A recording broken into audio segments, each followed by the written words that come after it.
There is a power, a deep, organizing power, a man who pervades London. He sits motionless like a spider in the center of its web, but that web has 1,000 radiations, and he knows every quiver of each of them. He is the organizer of half that is evil and nearly all that is undetected in this great city. He is the Napoleon of crime.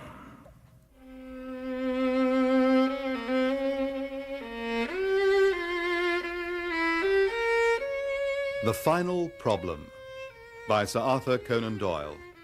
Dramatized for radio by Bert Coules, with Clive Merrison as Sherlock Holmes and Michael Williams as Dr. John Watson, and featuring Michael Pennington as Professor James Moriarty. The Final Problem.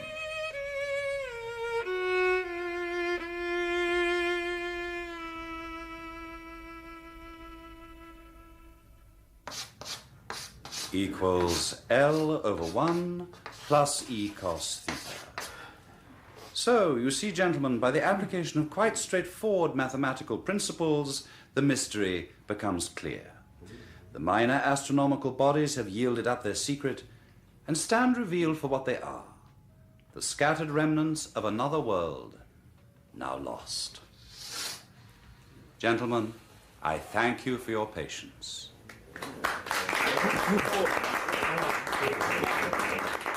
The overall shape is that of a pyramid.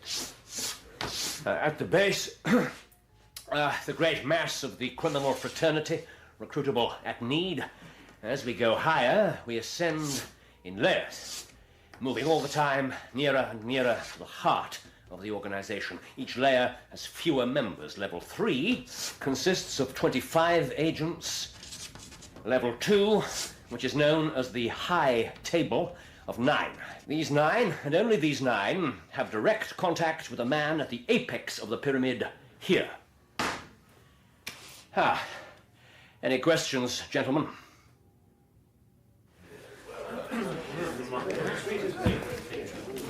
Congratulations, James. Scintillating. Ah, Sir George, you're too kind. Nonsense. It's been a long time since we had such a thought-provoking lecture. I didn't allow myself to become, shall we say, too rarefied. If you mean, did I follow your maths, my dear fellow? Of course I didn't. Oh, dear me, dear me. You will dine with us tonight, I hope. Just a few founder members. William Christie will be there. Oh, my dear fellow, please forgive me. I fear I must honor a previous engagement. Oh, well, if you must, you must. My secretary will arrange a cab for you. Oh, that isn't necessary. Nonsense. Least we can do. Jenkinson. Yes, Sir George? A cab for Professor Moriarty. No more questions? Right, thank you, Mr. Holmes. Patterson. Now, I don't need to remind you that next Monday's operation is the climax of 3 months' work. Let's have any mistakes. I'll be talking to you again before the day. Till then, for pity's sake, keep your mouth shut. You know why. Right, that's all. Mr. Holmes. Patterson. If you'll pardon my saying so, sir, you don't look well. This business is really taking it out of you. He's a worthy opponent. I don't believe I've ever been so hard-pressed. You're sure he doesn't realize we're as close as we actually are? Quite sure. He still believes the high table is completely undiscovered. Good evening, ladies and gentlemen. Now, we have a great deal of importance to discuss, so I would ask you to be brief and to the point. We shall begin with old business. Mr. Walmsley, the South African gold. Procured exactly as per the plan. Colonel Moran has the details. Delivery to our client? All arranged. Splendid. Mrs. Collier, the troublesome junior minister. He will pay the agreed price. Admirable. The exchange has been set up for next Thursday, Covent Garden. My girl will hand over a full set of prints and the duplicate negatives. The originals? Return to the client. The money will be in the Colonel's hands by 6 at the latest. Your usual efficient job, my dear. Would you expect anything less, Moran? Certainly not. Enough. Mr. Aberstein, the removal operation. Mr. Aberstein. Foiled. Be so good as to amplify that statement. The operation failed. Sherlock Holmes. Sherlock Holmes? That name has been heard far too often at this table of late. How many levels were involved? 6, Professor, and all the upward connections untraceable. We are perfectly secure. Let us hope so, Mr. Aberstein. For all our sakes. 7 groups of men in all, with a sergeant in charge of each. Final details to be given out on Monday just before we move. I reckon we can pick up the whole of level 3 before they know what's hitting them. And the high table? Myself, 2 sergeants, 24 men, broken up into groups of 3 and 4, and arriving separately in unmarked vehicles. They should have no warning at all. Are you absolutely certain of this? It comes straight from one of Patterson's men. Patterson should choose his underlings with more care. I expected better of him.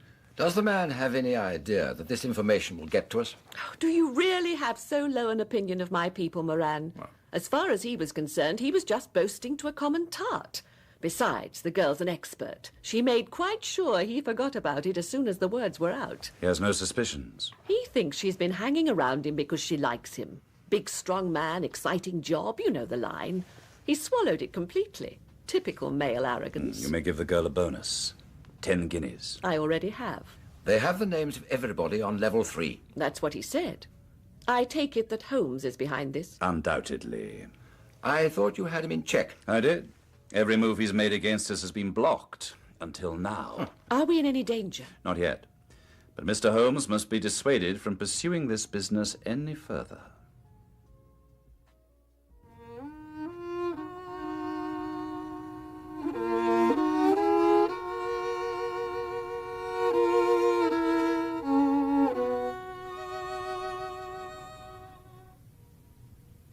Forgive me. I did not hear your knock.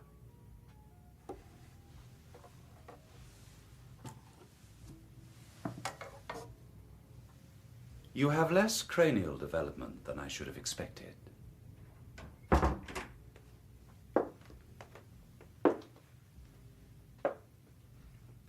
It is a dangerous habit to finger loaded firearms in the pocket of one's dressing gown.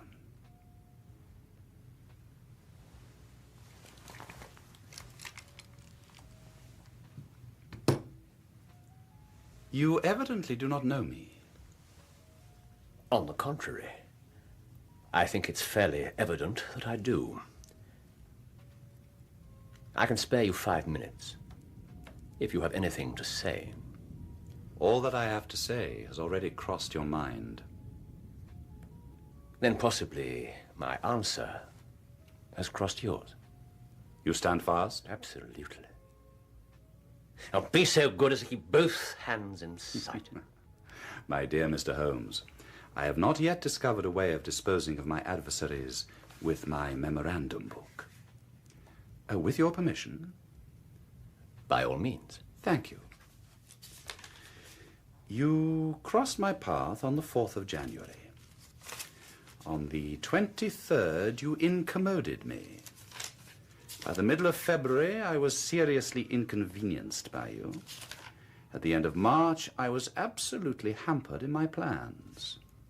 And now, at the close of April, I find that I'm in such a position through your continual persecution that I'm in positive danger of losing my liberty.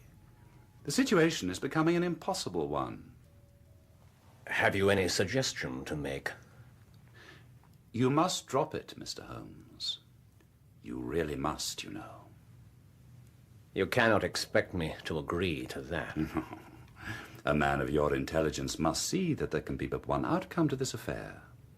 It is necessary that you should withdraw. It has been an intellectual treat to see the way you've grappled with this business, and it would be a grief to me if I were forced to take any extreme measure. Oh, you smile, sir, but I assure you that it really would. Danger is part of my trade. This is not danger. This is inevitable destruction. You must stand clear, Mr. Holmes, or be trodden underfoot. I'm afraid that in the pleasure of this conversation, I am neglecting business of importance which awaits me elsewhere. Well. Seems a pity, but I have done what I could. I know every move of your game. You hope to place me in the dark. I tell you that I will never stand in the dark. You hope to beat me. I tell you that you will never beat me. If you are clever enough to bring destruction upon me, rest assured that I shall certainly do as much to you. You have paid me several compliments, Mr. Moriarty. Let me pay you one in return. If I were assured of the former eventuality, I would, in the interests of the public, cheerfully accept the latter. I can promise you the one, but not the other.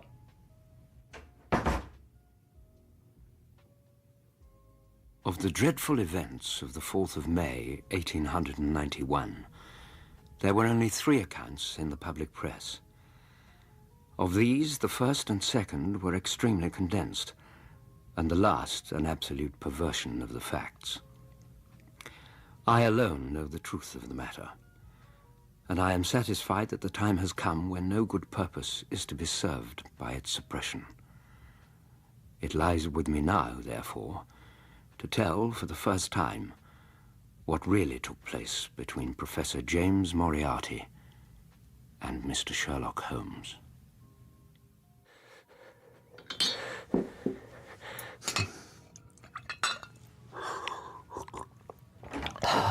Holmes! What? What in the world are you doing here? How did you get in? I regret to say I took the liberty of entering through your back garden. Holmes, what's wrong?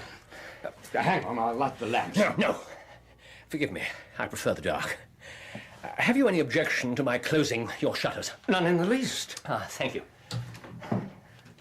Holmes, what are you afraid of? Air guns. Air guns? You can light a lamp now. It's quite safe. What do you mean, air guns? Holmes, you don't look well. I've been using myself up rather too freely. Sit down. Thank you. What's all this about? I thought you were in France. Here. Thank you. So, the French case is over. There was no French case. It was necessary to convince certain people that I was out of the country. But it was in the papers, the Times. As Brother Mycroft exerting some influence. Might I trouble you for a match? Yes, of course.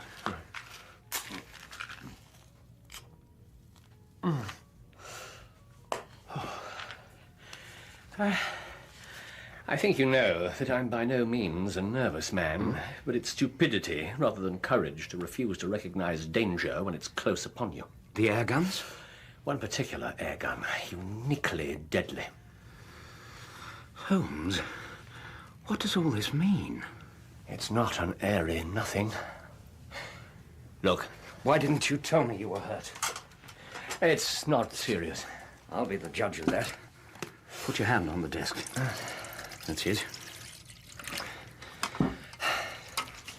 Now, keep still. Oh, sorry. Holmes, what's going on? You look as pale as death. I have been a little pressed of late. By what? You've probably never heard of Professor Moriarty. Never. Yes, that's the genius and the wonder of the thing. The man pervades London and no one's heard of him. Holmes, calm down, please. That's better. Oh, I tell you, Watson, if I could beat that man, if I could free society of him, I'd feel that my career had reached its summit. Free society of him? What has he done?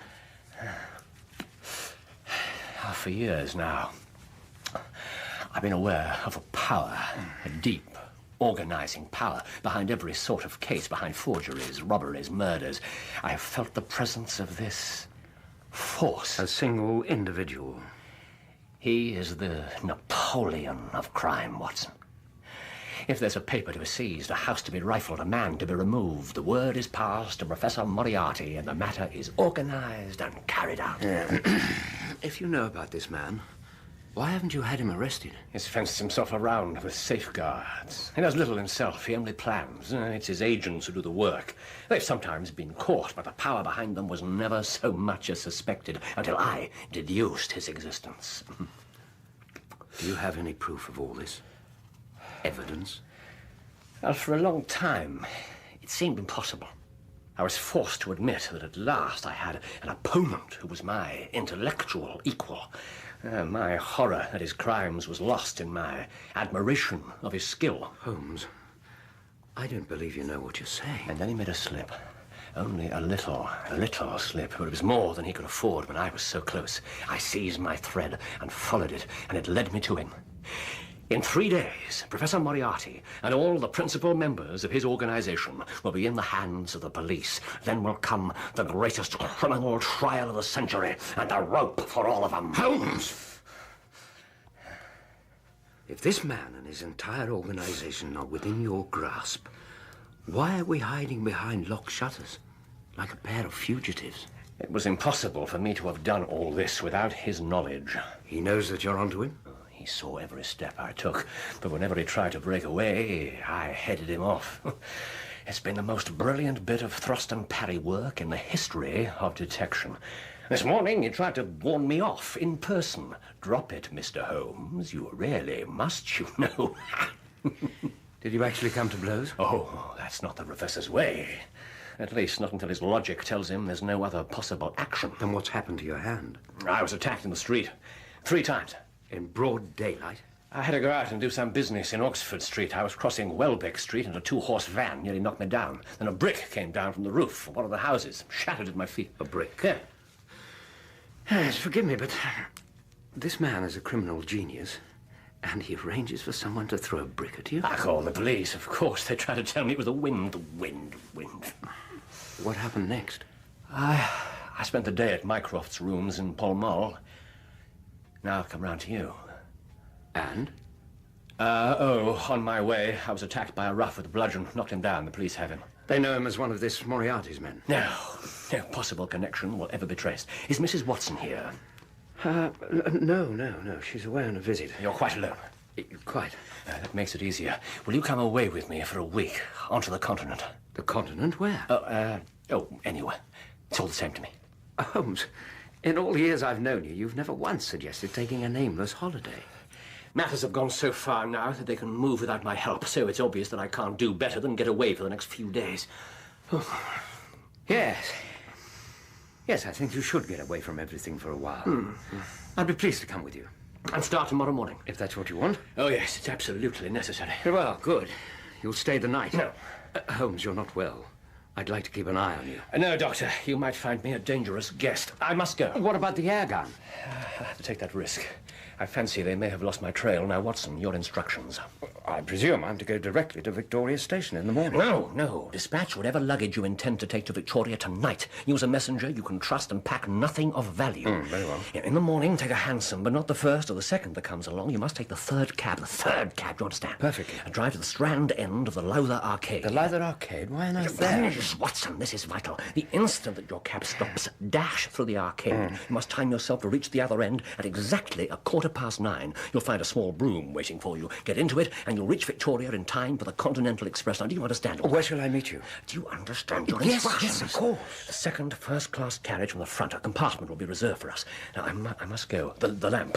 I beg your pardon? It must be dark. I leave through the window and across the garden. If they're still watching me, that may put them off the scent. Now, goodbye, Watson. Till tomorrow morning.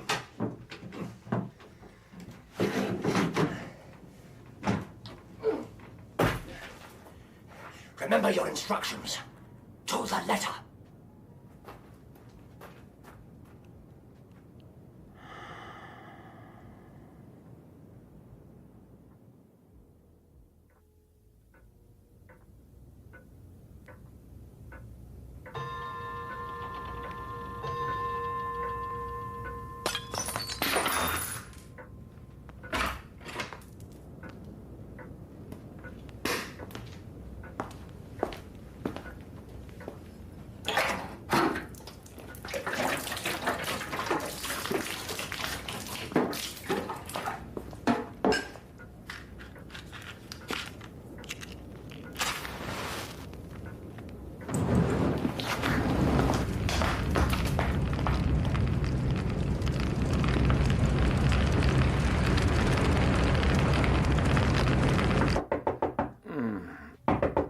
Sir, Dr. Watson? Dr. Watson! Come in, Jenny. Doctor, I'm sorry. Oh, that's all right. Is it a patient? No, Doctor, it's the police. I'm sorry to disturb you, Dr. Watson. What's all this about, Constable? Do you know where we might find Mr. Sherlock Holmes, sir? No, I'm sorry, I don't. Isn't he in his rooms? No, sir, he isn't. Thank the Lord. What do you mean? Well, sir, about an hour ago, near as we can judge, someone tried to burn the place down. Oh, my God. Doctor? Are you all right, sir?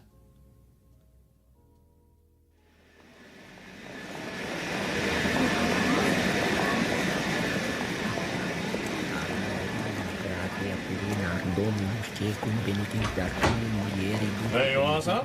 No, there must have been some mistake. This can't be right. The only reserved compartment on the train. Well, then, this gentleman is in the... Excuse me, Padre. Signor?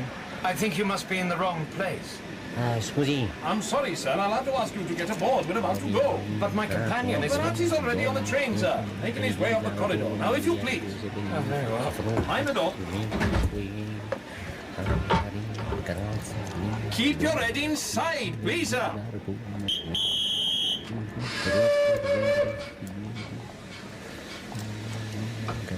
Oh, Holmes.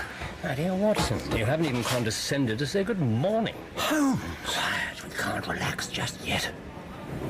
Look. What? There. Let me through! Let me through! Hey, now then, sir, that's not necessary. That train must be stopped. Open this barrier. Stop that train. I can't do that, sir. Of course you can't. My apologies. Regulations, sir, for your own safety. I completely understand. Tell me, where is the traffic superintendent's office?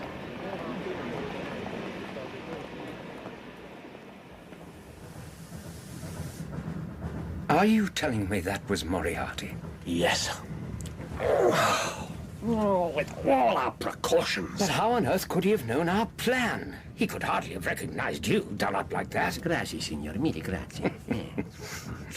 He didn't make any slip in coming. No, I did exactly what you advised. Recognize your coachman? No. It was my brother. Mycroft driving a carriage? Yes, the situation was serious enough to persuade him out of his usual well-worn round. Yes, I can believe it. I was worried sick. I was convinced that they caught up with you. So you've no more doubts as to my stability, Doctor? I hoped I wasn't quite that transparent. Look... Not another word. In your position, I should have been every bit as skeptical. And don't think I don't appreciate your agreeing to come with me, even if it was only to chart my progress into complete insanity. I hoped I might be able to help you. Yes, and I thank you for the thought. We must plan what to do about Moriarty now. But this train connects with the boat at Dover. We've shaken him off very effectively. My dear Watson, I tell you, this man is on quite the same intellectual plane as myself. Well, surely you don't imagine that I should be baffled by so slight an obstacle. What will you do, then? What I should do. And what would you do? Engage a special train. But he'll be too late. By no means. This train stops at Canterbury, and there's always at least a quarter of an hour delay at the boat. He'll catch us there. One would think we were the criminals. Let's have him arrested on his arrival. It would be to ruin the work of 3 months. Nothing can be done until Monday. What, then? We shall get out at Canterbury.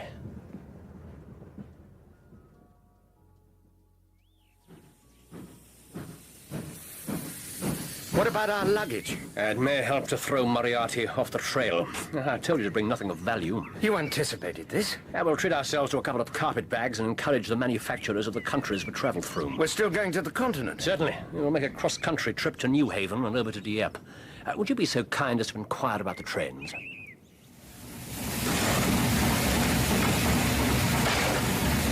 Faster! Faster!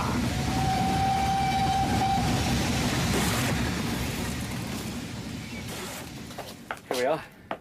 We change at Ashford Junction for Hastings, Hastings to Lewis, Lewis to New Haven. Arriving New Haven Harbour at 3:45. Holmes? Already. You see? What? There. Another train. Moriarty's special. It can't be. He couldn't possibly have arranged it so quickly. Didn't I tell you his web extends into every corner? He'll be here in a moment. Behind that luggage, Watson. Quickly, man!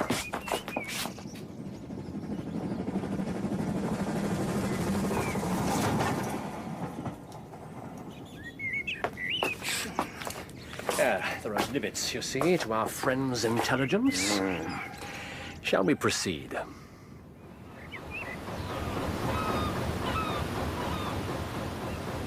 We'll stay in Brussels for the next 2 nights and then move on to Strasbourg, if you agree. Certainly. Scotland Yard have instructions to wire me at Strasbourg on Monday night. Oh. Holmes? He's escaped them. I should have known when I left the country there was no one to cope with him. Holmes. I wondered where you got to. Are you all right? I think you'd better return to England, Watson. What? Why? Because you'll find me a dangerous companion now. Man's occupation is gone. He'll devote his whole energies to revenging himself upon me. But he can't possibly know where you are. When he discovered we'd left the train, he surely must have thought you decided to stay in England. You could be right. And in any case, I've never yet walked out on you when danger was near. I have no intention of starting now. Good old Watson. Would you care to hear my recommendation as your doctor? I'm sure I should find it fascinating. You said yourself that you've been working much too hard lately. If you're going to carry on the hunt for Moriarty when we get back to England, you'll need to be in perfect shape. I prescribe that we continue with the holiday. Where shall we go?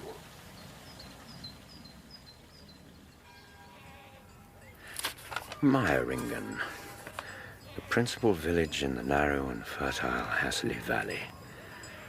Particularly of note, the Austrian tower and the church, erected in the early pre-Reformation period and renowned for its 14th century Old Testament frescoes. The beauty of the village and the surrounding area has won for it the title of the front garden of the Bernese Overland. What does your florid companion have to say on the more practical subject of places to stay? Many fine hotels and boarding houses. And there's a list. What do you think? Yes. This one seems singularly appropriate. The Englischer Hof.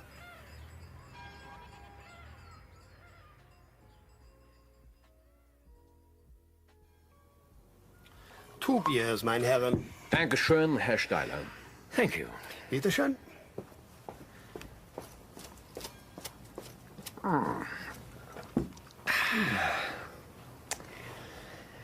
Isn't this a magnificent spot? You can see 2 seasons in a single glance. Spring at the foot of the mountains and winter at the peak. Ooh. Well, perhaps you should consider widening your literary activities to encompass the travel guide. I shouldn't mind if it meant getting to places like this more often. I'd love to bring Mary here. Her health's not been too good lately. Oh, my dear fellow, I'm sorry to hear it. Oh, it's nothing too serious, thank God. Holmes, will you do something for me? Name it. Tell me about Moriarty. What's his background? Where did he come from? What's he like? Which of those questions shall I answer first? Well, describe him. Give me a thumbnail sketch. He's tall and thin, rather pale, and with sunken eyes. He has a habit of oscillating his head slowly from side to side. It makes him look curiously reptilian. And is he actually a professor? Oh, yes. Or was, at least. What of? Mathematics. At the age of 21, he gained a chair at one of the smaller universities. His publications had a European vogue. You're describing a man with a brilliant career ahead of him. But he had hereditary tendencies of the most diabolical kind. A criminal strain ran in his blood. In spite of his extraordinary mind. Oh, his intellect made it all the more dangerous. Amazing. No, not at all. I've mentioned to you before now that I would have made a formidable criminal. You have? And I believe it. In Moriarty, I see the man I could have become. Yeah, my dear Holmes. I mean it. I can see into the man's mind. I know what drives him, and I understand it completely. There's a beauty to mathematics, Watson, a joyful symmetry, an ultimate perfection for those who can find it. It teaches the value of order and logic and clarity, eh? Now, in our different ways, we've both followed the same path, Moriarty and I. I can't accept that. Oh, it's perfectly true. We both try to impose a certain order on a chaotic world. If my path was by combating evil, and his by embracing it, well, that's a small enough difference among so many similarities. Holmes, you're talking about a man whose record is black with unutterable infamies. Started writing it up already, have you? I've given it some thought.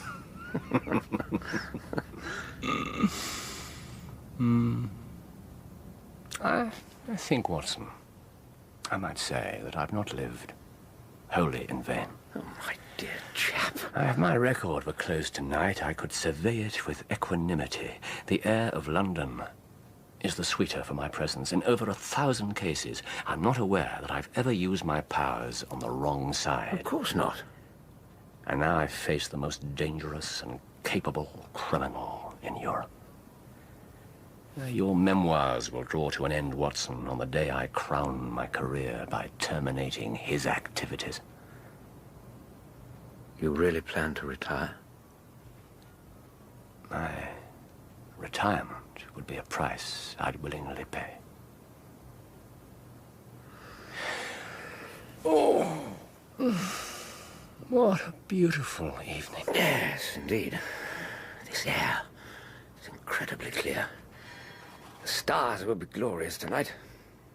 Yes, I've often thought that I should have used my powers to look into the problems of nature. Rather than those of society, you mean? Superficial problems of an artificial state. But think of the injustices you've fought. Think of the people you've helped. It's not only London. If you'd followed a different line, the world would have been the poorer. Thank you, my friend.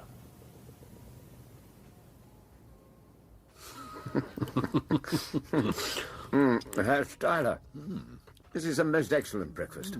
Dr. Watson, you are too kind. Ham is superb. It is cured by my own hand. Please to take as much as you wish. Thank you. Well, tell me, Herr Steiler, did you enjoy your years at the Grosvenor Hotel? Why, most certainly, Herr Holmes. A very happy time. But this is wunderlich. You are a mind reader. Herr Doctor, he is a mind reader. Oh, you're not the first to think so, Herr Steiler. But how did you know? Watson? Well, let me see. Your English is excellent, of course. You are most kind. And you serve from the left and clear from the right, as an English waiter does. It is the only correct method. But I can't see how you knew about the Grosvenor Hotel in particular, Holmes. Mind reading? No, nothing so esoteric. Only at the Grosvenor could you have learned the recipe for last night's fricandeau of veal. The sauce is quite unmistakable. I must say I'm surprised that Monsieur Remarque divulged it to you. He was my very good friend. It was his gift to me on his retirement. Herr Holmes, you are unglaublich, unbelievable. Gentlemen, for years to come, my guests, they shall be told of this, the Englishman who sees my life story in his fricandeau of veal. This is good, is it not? To hear you laugh so in my hotel, it makes me content. You are content also, Herr Holmes?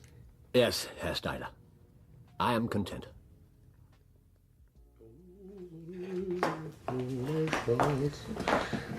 Gentlemen, everything was well? Yes, everything was very well, thank you. And what are your plans for today? What do you suggest? The walk across the hills to Rosenlow is very popular. A little village, most beautiful. Huh? What? Sounds ideal. Work off some of last night's dinner, not to mention breakfast. Then Rosenlow it is. But on no account must you go straight there. Why ever not? Because you must make this small detour on the journey. Have you a guidebook? Here. Thank you. Yes. Here, you see. Here you must go. But why? Because your life will not be complete until you have seen the great falls of Reichenbach.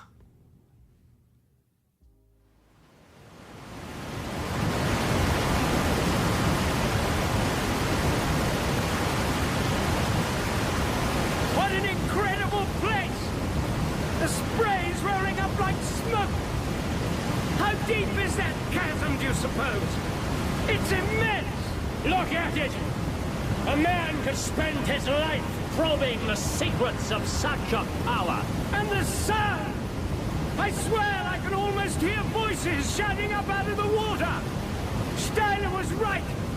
I wouldn't have missed this for the world. This will stretch your pen, Watson. A worthy subject for your prose. Holmes! No sarcasm! No comments about cheap romanticism and pandering to the masses? Oh, no, my friend. Not here. Not today.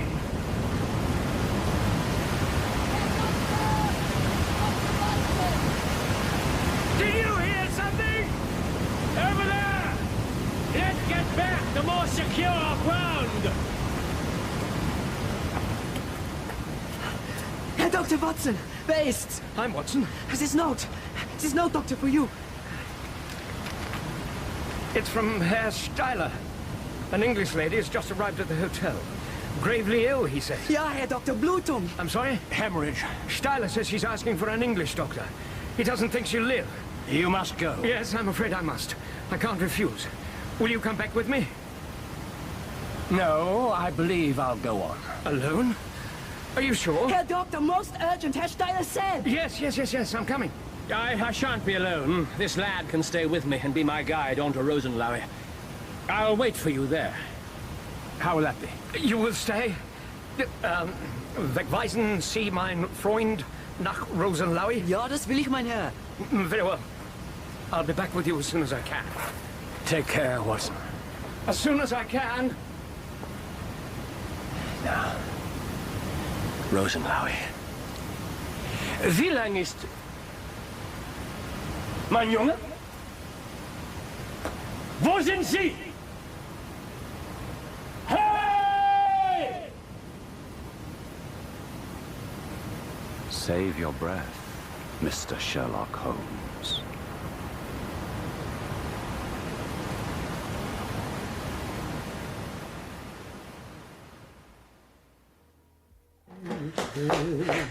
I trust she's no worse. Doctor? You didn't write this? There's no sick Englishwoman here? Sick Englishwoman? Certainly not. I wrote nothing. Oh, my God. Dr. Watson! Herr Dr. Watson!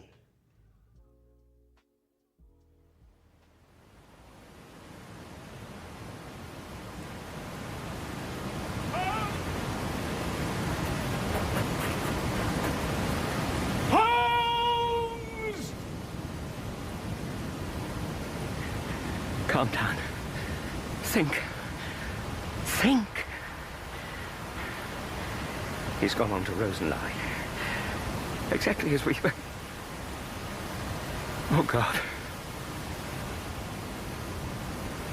Still leaning against the rocks, exactly where I had last seen him, was Holmes' alpenstock. The sight of it turned me sick and cold. He had not gone to Rosenlaui.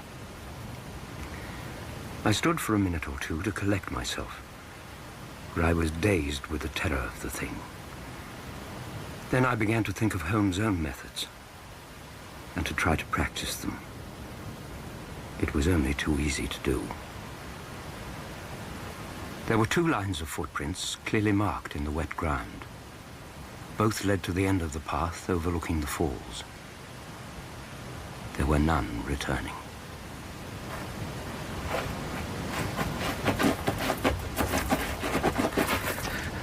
Dear God, they must have fought hand to hand.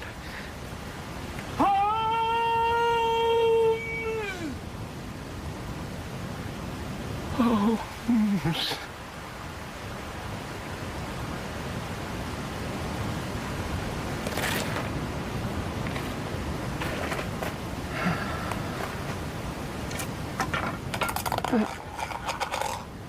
As I retrieved Holmes' alpenstock, something bright and gleaming caught my eye. It was his silver cigarette case.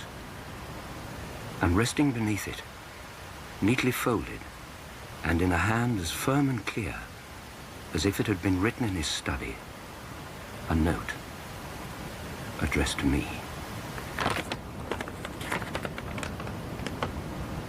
My dear Watson, I write these few lines through the courtesy of Mr. Moriarty, who awaits my convenience for the final discussion of those questions which lie between us. I am pleased to think that I shall be able to free society from any further effects of his presence, though I fear that it is at a cost which will give pain to my friends, and especially, my dear Watson, to you. I have already explained to you, however, that no possible conclusion to my career could be more congenial to me than this. Indeed, if I may make a full confession, I was quite convinced that the letter from Meiringen was a hoax. I made every disposition of my property before leaving England, and handed it to my brother Mycroft. Pray give my greetings to Mrs. Watson, and believe me to be, my dear fellow, very sincerely yours, Sherlock Holmes.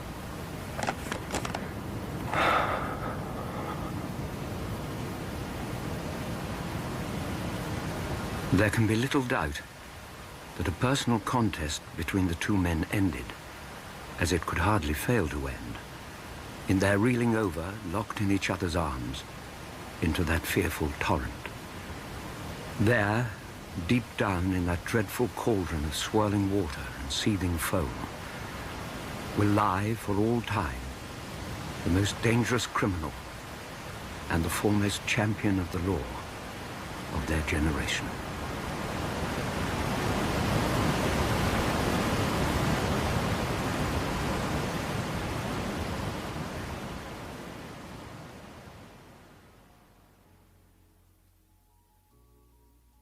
In an incoherent and deeply inadequate fashion, I have tried to give some account of my many strange experiences in the company of the world's first and only private consulting detective.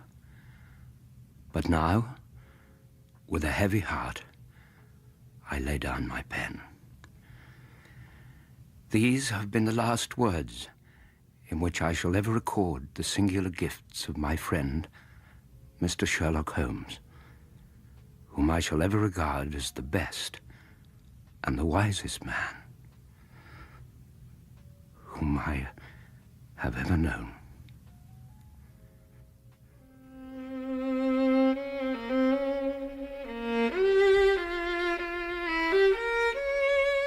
In The Final Problem, Sherlock Holmes was played by Clive Merrison and Dr. Watson by Michael Williams, with Michael Pennington as Professor James Moriarty, Frederick Treves as Colonel Moran, Sean Arnold as Inspector Patterson, Anne Windsor as Mrs. Collier, Jane Whittenshaw as Jenny, Dr. Watson's maid, Terence Edmund as Peter Steiler, Richard Pierce as Lockwood, Alan Barker as Walmsley, and Norman Jones as Sir George.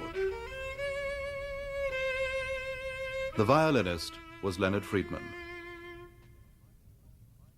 The Final Problem was dramatized for radio by Bert Coules and directed by Enid Williams.